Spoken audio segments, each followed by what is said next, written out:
The Ronnie Van Zant mystery has been figured out, and it's not good news. Ronnie Van Zant was born Ronald Wayne Van Zant on January 15, 1948, in Jacksonville, Florida. He grew up in a working family and was the oldest of 3 brothers who all became musicians later on. Music was really important to him from when he was young, but he didn't start out wanting to be a rock star. He dreamed of being a boxer or a baseball player because he looked up to Muhammad Ali and Mickey Mantle from the New York Yankees. But life had different plans for him. In Jacksonville, there were lots of talented musicians around. Ronnie met his future bandmates Gary Rossington and Alan Collins there. The 3 of them started Lynyrd Skynyrd in 1964. They used different names at first before they picked their famous name. The name was a joke about a strict gym teacher named Lynyrd Skynyrd. Ronnie Van Zant quickly became the band's main leader and the person who wrote the words to their songs. He wasn't just a singer, he was like a poet from the South. His song words came from his own life and from growing up in the American South. They were honest and full of real feelings. Our songs? Like Simple Man, Tuesday's Gone, Give Me 3 Steps, and the famous Freeird showed off not just his amazing voice, but also how good he was at turning regular people's pain, pride, and wishes into songs people would never forget. He sang about the hard times and good times that everyday people go through. He did this with both toughness and kindness. Maybe his most famous song was Sweet Home Alabama, which he wrote as an answer to Neil Young's songs that said bad things about the South. It was more than just a catchy song. It was a powerful way of showing pride in being from the South. But it also showed that he knew the South had problems too. Ronnie's songwriting often walked a thin line between celebrating and criticizing things. This showed the mixed-up feelings about the culture he came from. He was proud of where he came from, but he wasn't blind to its problems. Lynyrd Skynyrd's biggest hit song was Sweet Home Alabama from their second album called Second Helping in 1974. It was an answer to Neil Young's songs Alabama and Southern Man. Young's song Powderfinger from his 1979 album Rust Never Sleeps was supposedly written for Skynyrd. Van Zant is shown on the cover of Street Survivors wearing a t-shirt from Young's Tonight's the Night album. In 2 concerts at Oakland Coliseum in July 1977 that were shown in the Freeird movie, you can see this. Lynyrd Skynyrd became super famous really fast in the 1970s. Their sound mixed rock, blues, and country music together.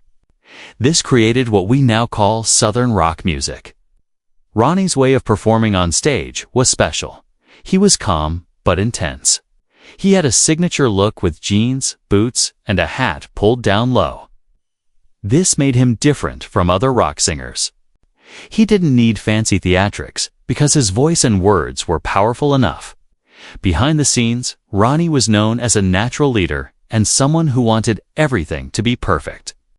He pushed his bandmates hard because he believed in how powerful their music was and the message it could share.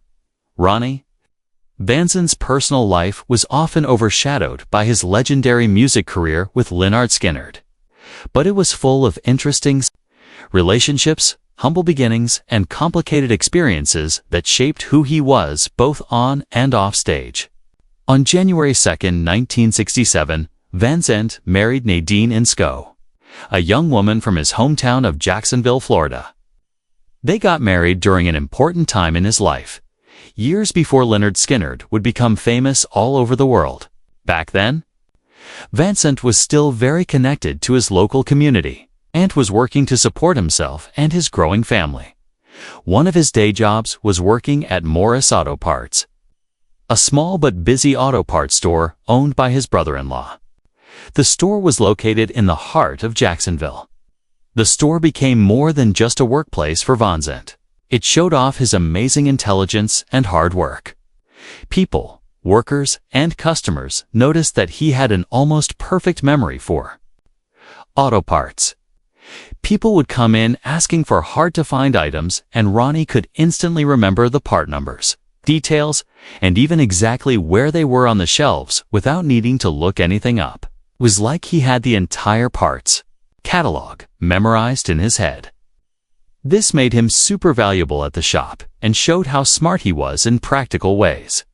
He would later use this same intelligence in his storytelling as a songwriter. Ronnie and Nadine had one child together, a daughter named Tammy Van Zant, who was born during their short but important marriage, even though their relationship ended. In divorce by 1969, Tammy would grow up to show some of her father's talents and interest. She followed in his footsteps in her own way. Tammy went into music and created her own identity, even though she lived in the shadow of her father's huge legacy. Over the years, she became known for her tribute work honoring Lynyrd Skynyrd and Ronnie himself. She often performed songs that celebrated her father's life and the band's lasting legacy. Her performances were emotionally powerful and meaningful to Skynyrd fans of all ages. Sadly, Tammy passed away in 2022, ending a touching chapter in the Van Zant family's musical story. In 1969, not long after his divorce from Nadine, Ronnie Van Zant's life took a fateful turn when he met Judy Seymour. Their meeting happened by chance at the Comic Book Club, a quirky local Jacksonville venue known for its eclectic customers and underground music scene. The meeting was set up by Gary Rossington, Van Zant's close friend and future bandmate in Lynyrd Skynyrd. Judy was drawn to Ronnie's charismatic presence and poetic soul and quickly became an important part of his life. Their connection grew stronger over the next few years, and they got married in 1972. The Comic Book Club, where they first met, later closed in 1975 and was eventually replaced by a parking garage, literally covering over a symbolic piece of Lynyrd Skynyrd history. Ronnie and Judy had a daughter, Melody Van Zant. In 1976, Melody would later play an important role in keeping her father's memory alive and preserving the Skynyrd legacy. The couple's relationship, though brief because of Ronnie's early death in 1977, was deeply meaningful. Judy stayed devoted to Ronnie's memory for decades. In 1999, she took that devotion and turned it into something real by starting Freeird Live, a music venue in Jacksonville Beach, Florida. The venue quickly became a cultural landmark and a shrine to Lynyrd Skynyrd's legacy. It housed memorabilia and offered a stage for local and national acts. Coined by Melody Van Zant, Freeird Live provided a connection between different generations of fans and the music that defined the Southern rock era. Judy later married Jim Jennings, but she never stopped her mission to honor Ronnie's spirit. She also started the Freeird Foundation, a nonprofit organization dedicated to charity work and promoting music and the arts. She managed it until it sat closed in 2001. Beyond his relationships and music, Ronnie Van Zant was a man with many interests and quirks. He was an avid outdoorsman who especially loved fishing. Whether it was from the banks of a quiet river or on a boat floating in the Florida sunshine, fishing gave him peace and a break from the chaos of touring life. His love for nature and simple pleasures kept him grounded, and he often used his time outdoors to think and recharge. Additionally, he had a lifelong love for baseball, a sport he had once hoped to play professionally. In high school, Van Zant played American Legion baseball during the summer months and showed real promise. In a 1975 interview, he remembered that his earliest dream wasn't to be a musician, but a professional baseball player. Dreaming of making it to the big leagues before music called him down a different path. He stayed a dedicated fan of the sport throughout his life, especially liking teams like the Chicago White Sox and the New York Yankees. Watching games gave him a sense of friendship and tradition that was similar to the brotherhood he found in his band. Van Zant's life wasn't without trouble, however. Like many rock stars of his time, he had a rebellious streak that sometimes got him in trouble. He had several run-ins with the law because of his fiery temper, drinking, and refusal to back down from a fight. One of the most famous incidents happened in 1975 when he was arrested for throwing a table out of a second-story hotel window. The story became part of Skynyrd legend, a symbol of Ronnie's stormy energy and his take-no-prisoners attitude. This raw intensity, though problematic at times, also contributed to the emotional honesty of his lyrics and stage presence. He was a man who lived on the edge, and that passion, whether it came out in a song or a hotel room, was a defining part of who he was. For decades, fans of Ronnie Van Zant, the legendary frontman of Southern rock band Lynyrd Skynyrd, have wondered about the mystery surrounding his life, personality, and especially the suspicious circumstances of his tragic death. While the official story has always centered around the fatal 1977 plane crash that killed Van Zant, along with several others, a growing amount of evidence and first-hand accounts has caused many to believe that the real truth was far darker and more complicated. Now, after years of silence, previously hidden testimonies, declassified reports, and discovered interviews from band insiders and aviation investigators are finally coming to light. They paint a picture of mismanagement, ignored warnings, and haunting predictions. The mystery that has hung over Ronnie's final hours is now being pieced together, and what it reveals is both tragic and disturbing. Van Zant, known for his fierce charisma, prophetic lyrics, and intense presence on stage, had a reputation as both a poet of the South and a deeply troubled soul. Long before the fateful flight on October 20th, 1977, Ronnie had reportedly told friends and family that he didn't expect to live past the age of 30. Many dismissed it as the dramatic thoughts of a rocker living hard. But looking back, those words now seem eerie, almost like a prediction. Bandmates have remembered conversations where Ronnie spoke of having dreams about dying in a crash, even describing scenes of fire and twisted metal. These were more than dreams. Some say they were warnings that he couldn't escape. The mystery gets deeper when you look at the condition of the band's Convair CV-240 aircraft. According to maintenance logs and pilot testimonies released long after the accident, the plane had a history of engine trouble and failed safety inspections. Multiple sources now confirm that the aircraft was operating on borrowed time, with the left engine already not working properly before takeoff from Greenville, South Carolina. Despite the known problems, the band was allegedly pressured to stay on schedule and continue touring. This appears, in hindsight, to have been driven by management's financial interests rather than the safety of the band. Questions have swirled. For years, why wasn't the plane grounded earlier? Who made the final call to take off that night despite the warnings? Even more disturbing is the revelation that Ronnie himself may have been aware of the plane's danger. One former crew member claimed in an interview that Van Zant, just hours before boarding, laughed bitterly and muttered, "If it's my time to go, then it's my time." While some saw that as typical bravado of Ronnie's Southern rocker persona, others believe it was resignation, a final acceptance that fate had already decided. But what truly makes this mystery so troubling isn't just the poor decisions and negligence. It's the possibility that Van Zant's death could have been avoided entirely. Some band members reportedly argued with management about changing planes or delaying the flight, but were ignored. The chain of communication between the pilots, the band, and the higher-ups has now been looked at under a harsher light, and what emerges is a complete failure that cost 6 people their lives and permanently changed the course of rock history. The aftermath of the crash added yet another layer to the mystery.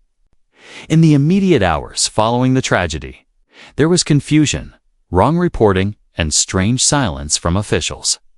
Some say there were missing items from the wreckage, including a journal Ronnie was said to have kept. Others question how thorough the investigation was, claiming that several inconsistencies in the official report were never addressed.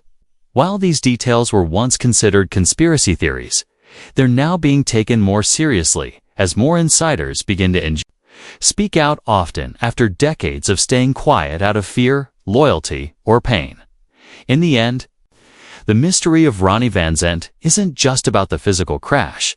It's about the emotional and symbolic collision of fame, fate, and fatal choices. A man who wrote about the fragility of life and the burden of fame died in a way that mirrored his lyrics all too closely. But the more we learn, the more it becomes clear that his death wasn't simply an accident. It was a culmination of ignored warnings, systematic negligence, and perhaps a tragic sense of destiny fulfilled. And that's why the mystery, now closer than ever to being solved, isn't good. It's heartbreaking. Because it reminds us that the line between legend and loss is razor thin.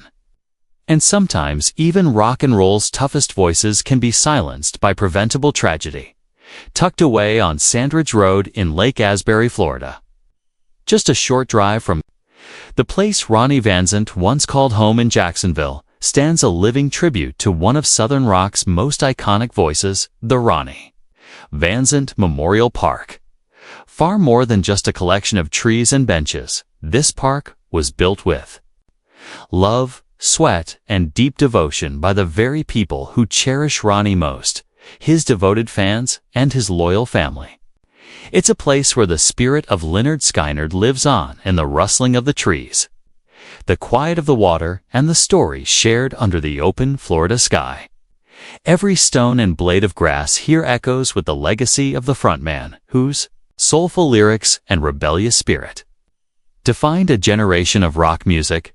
Ronnie's lasting presence hasn't only been cemented in this physical sanctuary.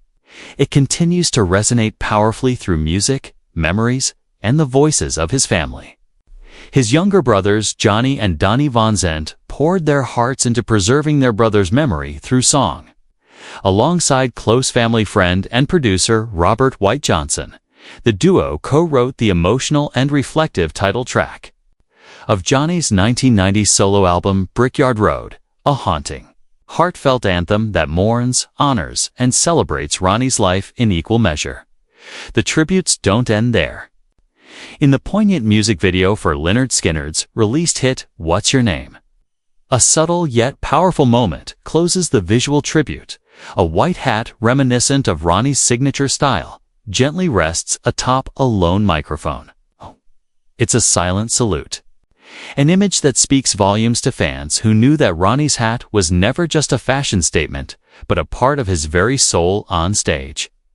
Perhaps the most personal tribute came from his daughter Tammy Van Zant, who was only 10 years old when the tragic plane crash in 1977 stole her father away from her and the world. In 2009, Tammy released a stirring album titled Free Bird Child. The title track and accompanying music video were dedicated wholly to Ronnie. Through her music, she sought to connect with the father she barely had time to know, giving fans a glimpse into the private pain and undying love of a daughter. Reaching out across decades of silence, even Ronnie's cousin Jimmy Van Zant found a way to turn grief into melody. On his 2000 album Southern Comfort, he included a heartfelt tribute called Ronnie's Song, a musical homage that captures the spirit, grit, and gentleness of a man who left this world too soon, but whose music has never stopped playing.